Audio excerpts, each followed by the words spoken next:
Assalamualaikum everyone. Welcome to my channel My Handwork My Style. আজ আমি আপনাদের সাথে শেয়ার করব 6 কলি পেটিকোট। এখানে আমি 2 গজ 2 গিরা পরিমাণ কাপড় নিয়েছি। তো চলুন দেখে আসি কিভাবে 6 কলি পেটিকোট বানাতে হয়। প্রথমে পেটিকোটের 3টা কলি আমরা সেলাই করে নেব। খেয়াল রাখবেন পেটিকোটের ওড়ে পাশের সাথে ওড়ে পাশ অর্থাৎ পাকা দুটো পাশ একসাথে টাচ করিয়ে সেলাই করতে হবে, যেন সোজা পাশ এবং বাঁকা পাশ এক না হয়ে যায়। তাহলে পেটিকোটের রাউন্ড ভালো হবে না এবং সেটা পরতেও বা দেখতেও ভালো লাগবে না। প্রথমে আমি পেটিকোটের 3টা কলি অর্থাৎ এক পাশ সেলাই করে নিব। আমার সেলাই করা হয়ে গিয়েছে। একইভাবে পেটিকোটের অপর পাশ অর্থাৎ অপর 3টা কলি সেলাই করে নিতে হবে।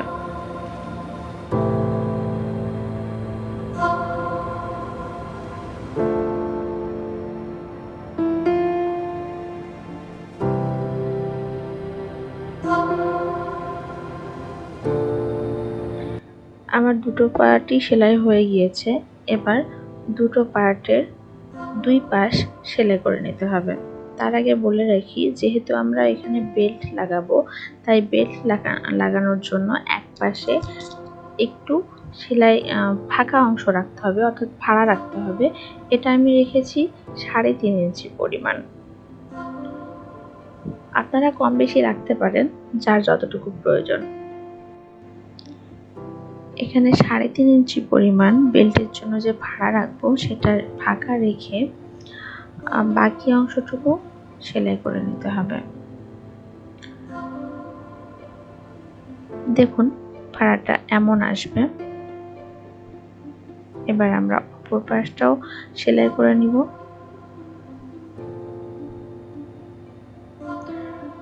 পেটিকোটের 2 পাশ সেলাই করার পরে এবার বেল্ট লাগানোর পালা। এখানে কাপড়ের বহর ছিল 32 ইঞ্চি এবং আমি যে পেটিকোটটা এখানে বানিয়েছি এটার কোমর হবে 38 ইঞ্চি, অর্থাৎ এক্সট্রা কাপড়টুকু এখানে অ্যাড করে নিচ্ছি।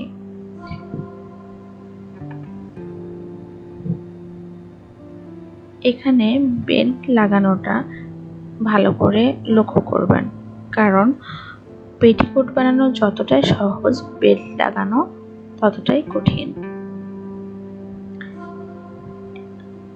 এখানে পেটিকোটের নিচের অংশ সোজা রাখতে হবে। যেহেতু বেল্টের মুখটা সোজা দিকেই থাকবে, এখানে বেল্ট এবং পেটিকোটের নিচের অংশটা ধরে আমরা মেপে নেব ঠিক কতটুকু অংশ এক্সট্রা থাকছে। হ্যাঁ, যতটুকু এক্সট্রা থাকবে সেটা বেল্টের সমান করার জন্য প্রতিটা জয়েন্টের কাছে একটা করে কুচি দিয়ে নিব।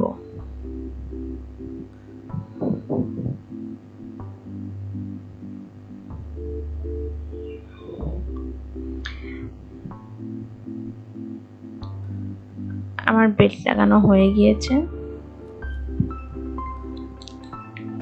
এবার বেল্টের অপর মাথা ভেঙে সেলাইয়ের সাথে লাগিয়ে দিতে হবে।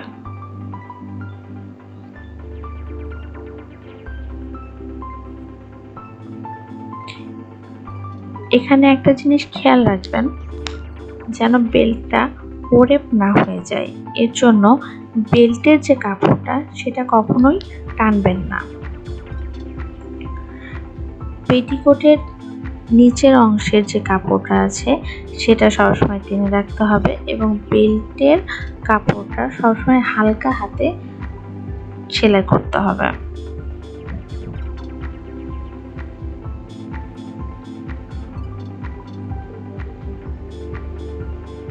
তা না হলে কিন্তু বেল্ট ওড়ে পড়ে যাবে। আমার এখানে বেল্ট লাগানো হয়ে গিয়েছে।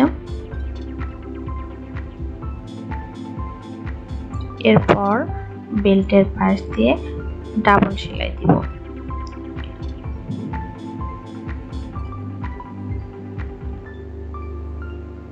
বেল্ট লাগানোর পরে যে অংশটা সবচাইতে বেশি ইম্পর্টেন্ট তা হচ্ছে পেটিকোটের নিচের অংশ। নিচটা পেটিকোটের যে মাপ সেই অনুসারে কেটে নিতে হবে। 1 ইঞ্চি ধরে রাখতে হবে সেলাইয়ের জন্য। আমি এখানে কেটে নিয়েছি। রাউন্ডটা দেখুন, রাউন্ডটা ঠিক রাখতে হবে। এবার সেলাই করে নিচ্ছি। পেটিকোটের নিচ ভেঙে নেওয়ার পরে এর মাথা দিয়ে আরো একটি সেলাই দিয়ে নিতে হবে।